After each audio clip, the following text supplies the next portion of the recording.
Ano ang dapat gawin kung sakaling nag-login kayo dito sa SSS at after nyo ngang mag-sign in, nanghihingi na ito ng OTP. Yun nga lang, yung phone number na nakalagay dito ay hindi na active or wala na sa inyo.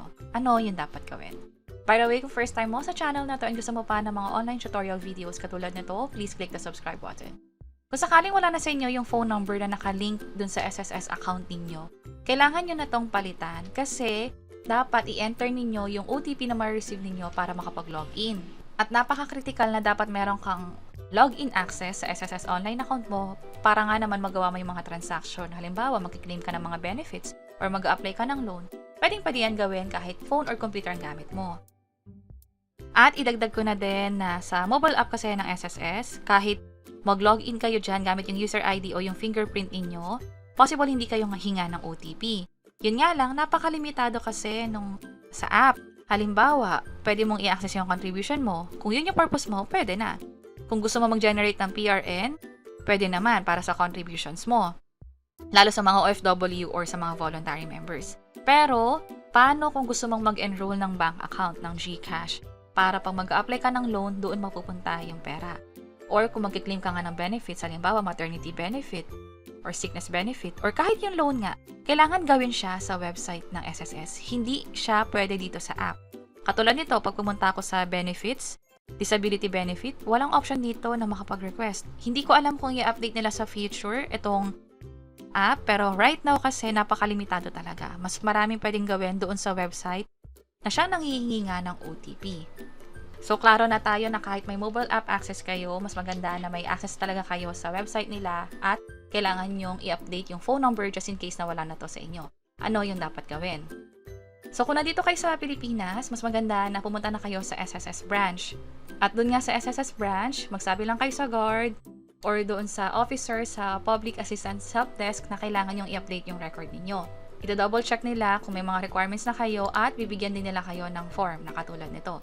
Hindi ko alam kung by the time ba na pumunta na kayo, is ganito pa rin ba yung form na format. Pero basically, ang hinihingi naman talaga ay yung complete details mo. Halimbawa, yung name mo, yung SSS number, maging yung papalitan mong information. At dito rin sa form, i-check ninyo kung ano ba ipapabago ninyo. Sa ganitong case, dito sa letter F, i-check itong updating of contact information at i-check itong mobile or cellphone number. Pero maganda din na kung sakaling nagbago na rin yung email address or gusto nyo ipabago na rin to maging yung tirahan ninyo, isabay nyo na rin para isang puntahan na lang. Also, para sa mga nagbago na ng apelido, pwede nyo isabay na din, yun nga lang may karagdagang requirements. Obviously, aside sa valid ID, kailangan din ng marriage certificate for that. And kanina nga pala sinabi ko na pwede nyo ipabago yung address ninyo. Nung pinabago ko yung sa akin, hindi na nila ako hininga ng billing address. ID lang, okay na. At dun sa ID ko, hindi rin updated yung address ko dun eh.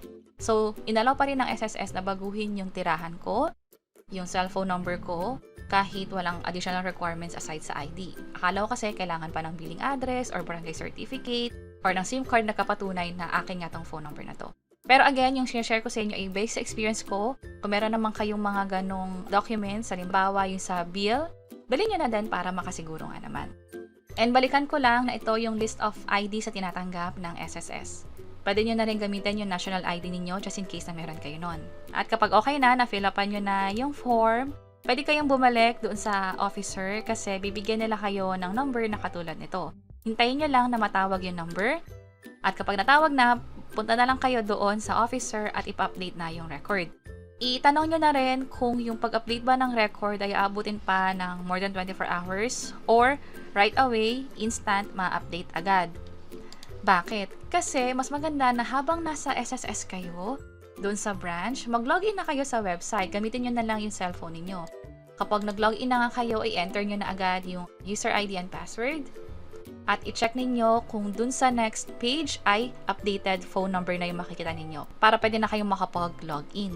Ngayon naman, para sa pangalawang case, paano yung sa mga kababayan natin na nasa ibang bansa, lalo yung mga OFW, ano yung dapat gawin? Kung sakali, pwede naman kayo magpalakad dito sa kamag-anak niyo sa Philippines, authorization letter or SPA, para ma-updatean nila yung sa phone ninyo. And honestly, hindi ako sure kung may additional information or additional requirements pa silang hihingin tungkol doon. Pero just in case, para makasiguro na din, bago kayo magpapunta ng representative ninyo sa SSS, pwede kayong mag-reach out online sa SSS muna. Pwedeng via email or pwedeng via Usap Tayo portal. Ganito kasi yung ginagawa ko kapag may napansin akong issue or para may request ako sa SSS. Halimbawa, may nawawala akong contribution dun sa kumpanya pinagtatrabahuhan ko, ni-report ko yun sa SSS. Or kung may request kayo, pwede nyong itanong online muna para mag-guide nila kayo kung ano yung mga requirements na dapat dala para doon sa ipapaprocess nyo nga. At pwede nyo nang i-check itong video tutorial sa page or channel namin. Ilalagay din namin yung link sa description sa baba. And lastly, ito yung pinaka-importante nga pala. Ito yung halimbawa ng text na ma-receive ninyo para sa OTP. I-remind ko lang din na dito sa text, walang link. Ibig sabihin, wala dapat kayong i-click na kahit na ano. Possible kasi ma-hack yung account ninyo. That's why nire-remind ko sa inyo na dapat ang gagamitin nyo lang dito is yung OTP. At itong OTP nga pala, kayo lang dapat yung gagamit. Walang ibang tao. Kapag hinihingi nila yung OTP sa inyo, tapos sinabi pa nila na taga-SSS sila or taga-bangko sila, magtaka na kayo, most likely, ini-scam na kayo nun. At para saan ba yung OTP? Ang OTP ay nagsisilbing approval natin. Halimbawa, may transaction na ginagawa tayo or nag-login tayo. Para ma-approve yun, kailangan natin i-enter yung OTP to prove na tayo talaga yung gumagawa ng transaction. So, pag binigay niya yung OTP, ibig sabihin, in-approve nyo yun, and pwede nang ma-compromise yung account ninyo. At bukod nga rin pala sa link, wag din kayo basta-basta magtitiwala kahit mukhang legit pa yung sender. Sa case na to, SSS OTP. Pwede ring SSS ang makita ninyong sender dito. At applicable din to hindi lang sa SSS, kahit sa ibang mga legit, katulad dun sa mga bangko or sa mga kumpanya. Hindi ko mo legit yung sender, ay paniniwalaan na kaagad natin. Bakit? Ngayon kasi ay kaya nang gayahin ng mga hackers yung mga sender. At ipakita ko sa inyo very quick yung isang article tungkol dyan. Ito yon. Meron na silang fake cell towers na tinatawag. Ang ginagawa nila is, isa sa mga approach is pwedeng mas lakasan nila yung signal para mas ma-overpower nila yung signal na nanggagaling doon sa mga legit na cell towers. At kapag nga nag-send sila ng text or SMS nga, pwedeng ma-receive mo yon at mapapansin mo na mukhang legit yung sender. At dahil doon, kapag nag-click ka na kahit na anong link or nadala ka nga dahil nagtiwala ka na doon sa sender, possible ma-compromise yung account mo. At dagdag ko na din na itong fake cell towers, ang sinabi mismo dito ay nag-i-spoof or nag-mimic ng mobile numbers. Ibig sabihin, kahit phone number pa na kakilala mo ang nakikita mo doon, huwag ka kaagad maniniwala kasi possible na gaya na yun ng iba. Mas maganda na tawagan mo yung kakilala mo or sa case ng mga bangko or sa mga institution katulad ng SSS, huwag na huwag mag-click ng link.